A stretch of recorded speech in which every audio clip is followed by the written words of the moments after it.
Well, Fed Chair Powell reiterating the Federal Reserve's stance of patience when it comes to rate cuts in his testimony on Capitol Hill, saying they would like to have more confidence on inflation before any shifts in Fed policy.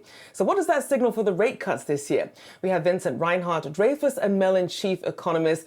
Thank you for joining us this morning. So as we're seeing here, Fed Chair Powell still towing that line of being cautious and people wondering, when is that data going to be enough? What is that signaling to you about the pace of rate cuts ahead?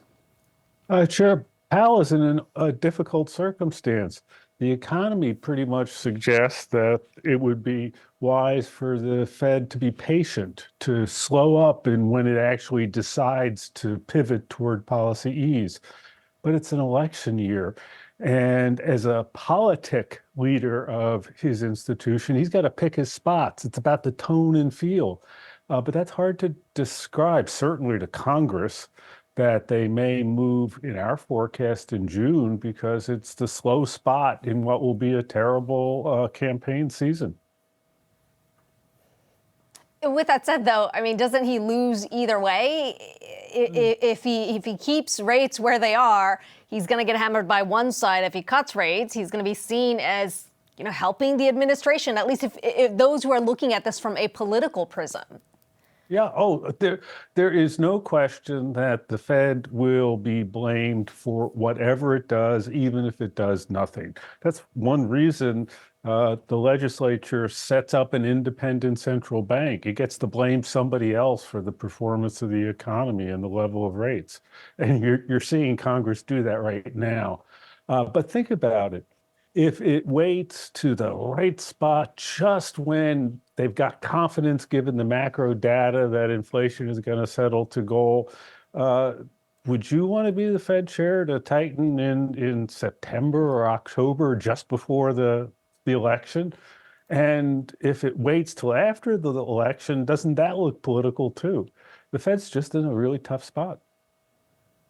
Indeed. So, Vincent, I know that we've heard Chair Powell talking about the risks of, thinking inflation, the worst of inflation is behind, and then having to sort of step in once again.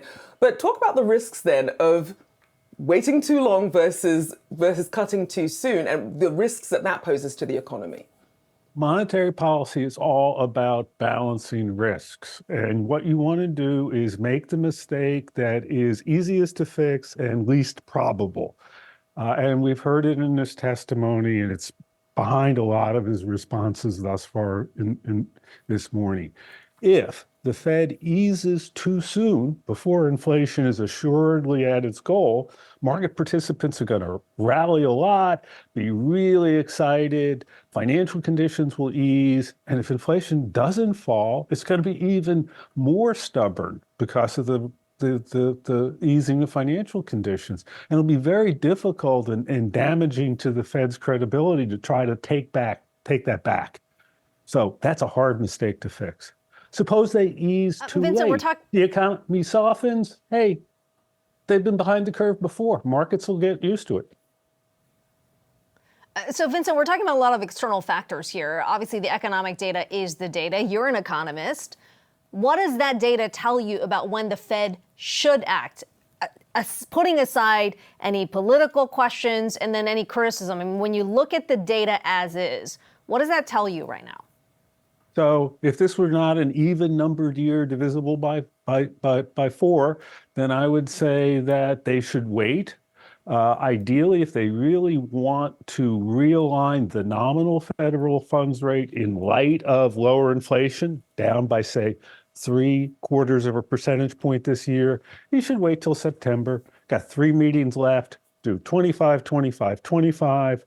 And that way markets will understand that's all you're going to do on the year. If he does it in September, then he'll be able to explain the whole logic of the policy pivot at his Jackson Hole remarks in August when the whole world's watching. Makes a lot of sense. September, however, is peak politicking. It's really tough for the Fed to insert itself in that conversation. And Vincent, we know that we tend to see a lot of these moves on jobs numbers, especially the big job number that's going to be coming out on Friday. But from what we've seen so far from JOLTS and ADP data, what are your expectations for Friday's big jobs number? And what will you be looking for to really signal how Americans are feeling about the economy? So big picture, just pull back, whether it's at expectations of 200 or shady high or low. The thing to remember is any number that's got three digits to the left of the comma, i.e. anything that's 100,000 more, is more than the run rate that keeps the economy at unchanged labor market pressure, just given population and growth and labor force participation. So the big thing to look at, do we get a three-digit gain in monthly payroll? If we did, then there's economic momentum and remaining pressures in labor markets. And that seems a pretty low bar. Vincent, I want to get back to what you said about the timing of these rate cuts. You know, if there were no external factors at play here, you said September, largely because the Fed chair would be able to explain it at Jackson Hole. I mean, doesn't that suggest how significant the political risk is right now to the economy? And we've had so many analysts on who've said, look, sort of kind of brush it aside in terms of what what politics is likely to play in the economic trajectory. But I mean, in our conversation, you're suggesting that that's a significant overhang here. Well, so let's be clear. I am saying that Chair Powell is politic, as in cautious, wanting to protect his institution. I'm not saying that he's political or certainly not partisan. He's just got to look at the rest of the calendar and say, if I'm going to slip a headline grabbing piece of news about monetary policy, the pivot toward ease, when do I want to do it for the rest of the year? He's got the luxury to do it because this is not the panicked response to bad economic data. This is the planned recalibration of the nominal policy rate at 5.25 down to the lower prevailing rate of inflation. Yeah, it may not be at its goal yet, but inflation's a lot lower. And if the Fed doesn't adjust the nominal policy rate, the real policy rate will be too high. They just want to get that right. But they've got some leeway. This decision is much more about tone and feel. When's a good time to get away with it? And that's up to Chair Powell. That's why it's a very hard call. If you told me, look at the macro data, I'd just say easy, September or later.